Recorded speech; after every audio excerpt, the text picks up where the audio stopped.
Le thème général de cette toile est l'opposition. L'opposition entre deux composantes de l'amour. Les pulsions et le désir sensuel d'un côté, représenté par le centaure et sa force bestiale, le désir spirituel et divin de l'autre, représenté par Pallas. Tout dans le tableau est construit autour de cette confrontation dans les moindres détails. Attachons-nous d'abord à la composition qui marque bien le domaine de chacun des protagonistes. À gauche, le centaure et la falaise de pierre brute qui rappelle la montagne d'où il vient. C'est une partie sombre, où l'ombre prend le dessus sur la lumière. À droite, Pallas, qui se détache sur un fond de ciel limpide.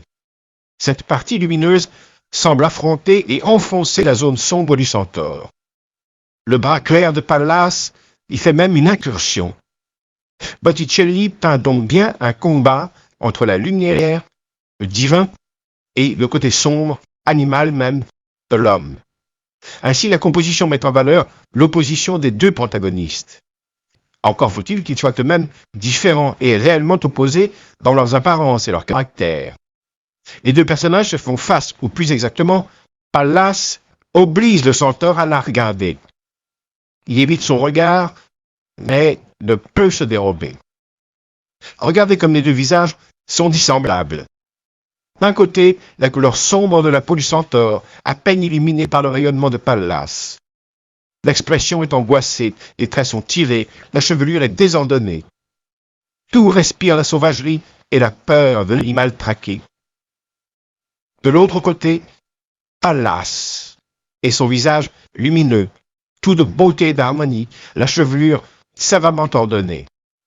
Botticelli utilise les mêmes effets de position pour les corps de ses personnages.